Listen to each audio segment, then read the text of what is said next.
Daniel makes a heartbreaking decision, and, spoiler, pushes Claire to defy Victor. At Crimson Lights, Kyle chats with Billy about his return to Jabot. When Kyle asks Billy about his new venture, his uncle admits there are still things they are working out. It may not be his first media venture rodeo, but he's planning on showing the old dogs some new tricks.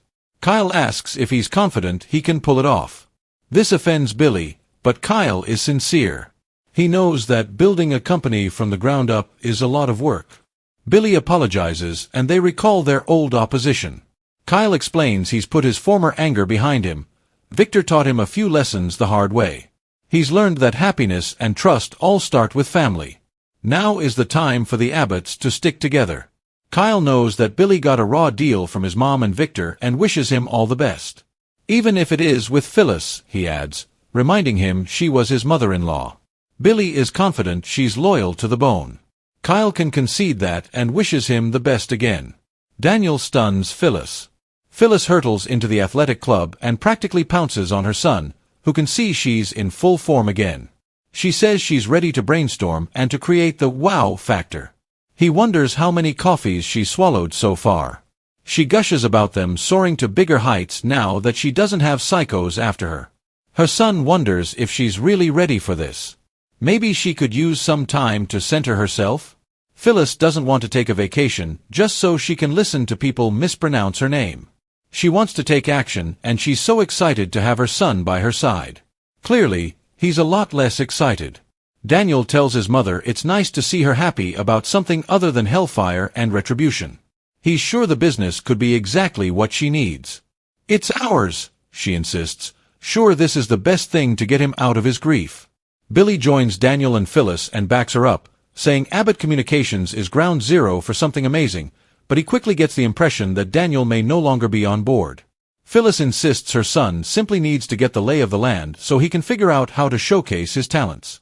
Daniel admits he can't figure out what he wants to do about anything. He's feeling blocked. His mom wants them to brainstorm, but Daniel suggests they just shove him somewhere. Billy wants him to be a vital piece of the company, but Daniel doesn't know what to do next. Phyllis insists they are the dream team and starts cheering. Billy wants to have faith in this, but he's not loving this lack of passion or creativity. "I don't know if I'm ready for this," Daniel admits. He hates to disappoint his mom, but he can't move forward. After Daniel walks out, Billy admits he didn't expect things to go this way. Phyllis runs after her son as Sally enters. Billy tells Sally that it looks like the triad of Abbott Communications just blew up in his face. Daniel just told him he doesn't know what he wants. That makes sense to Sally since he just lost the love of his life. Billy gets it, but Phyllis and Daniel are a package deal. If Daniel is gone, she may be too. Sally says that if she goes, he can move on to Plan B. Billy doesn't have one of those. She's shocked he doesn't given that Phyllis is his partner, and suggests he consider other options. Who else could he trust? The only person he can think of is Sally. She's driven and pushes the envelope. Sally is flattered, but her passion is in fashion. Marchetti Z is where her heart is. Billy would never want to pull her away from something she loves. She asks who else he trusts. He trusts Big Brother Jack, but he's busy. When she urges him to go it alone, he admits he needs a partner, so this isn't all about his ego. She agrees that the right partner is key.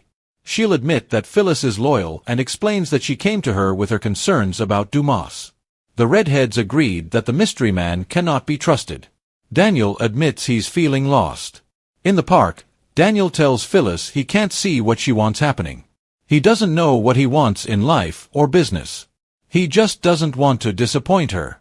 He thought that one day the feelings he has would pass, but they haven't. Phyllis knows a job can't replace what he lost, but she thought it could give him some focus. Her son has been putting all of energy into looking after Lucy and finding reasons not to face what he's feeling. Daniel hoped that time would make things better. Instead, it just seems to have opened up an abyss and all his plans for the future are gone. Phyllis holds her son and tells him that having a place to go might be the first step to finding a purpose and focus for his life again. Maybe that could ease him out of his pain? Daniel believes the company could be amazing, but has a hard time seeing himself there. It seems like the universe is telling him that Abbott Communications won't help him dig himself out of his hole. "Where do we go?" she asks. Daniel says, "Not us. The company is for her. It's where she needs to be. He can see that. It could heal her." Phyllis doesn't want to do it without him, but he urges her to dive in headfirst while he figures out his next chapter. Daniel opens up to Tessa. Daniel drifts into Crimson Lights and over to the counter and orders a coffee. Spotting him, Tessa motions him over to her table and asks him for a clue to a crossword puzzle. He has the answer since he did it last night. They chat about crosswords until she notices he's down. Daniel confesses that it feels like his whole life has hit the brakes. It's been a dead stop out of the blue and he doesn't know how to get back on track. Phyllis tells Billy that Daniel needs help. Phyllis returns to the athletic club, where Billy and Sally are still seated on a sofa. He asks Phyllis what happened with her son. She'd like to speak to him privately, but he says he has no secrets from Sally. Phyllis explains that Daniel is not okay and she needs his help. Claire seeks advice from Victoria and Nikki. Victoria and Nikki join Claire at Society.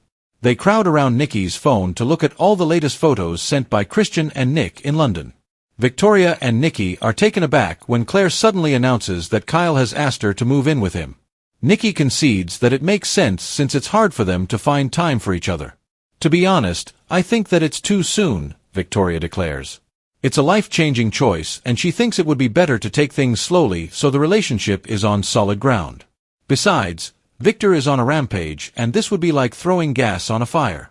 The best course is not to make it worse. Claire doesn't want to put her life on hold. Nikki chimes in to say that Claire and Kyle should do what feels right, regardless of how Victor feels. Victoria is shocked to hear her encouraging Claire to provoke Daddy. She's sure a provocation would be the best way to sabotage their relationship. They argue about what's best for Claire and how wrong Victor is. Nikki refuses to let Victor dictate how Claire lives her life. Claire taps her glass with spoon to get their attention. She says Kyle is willing to take the chance of setting Victor off.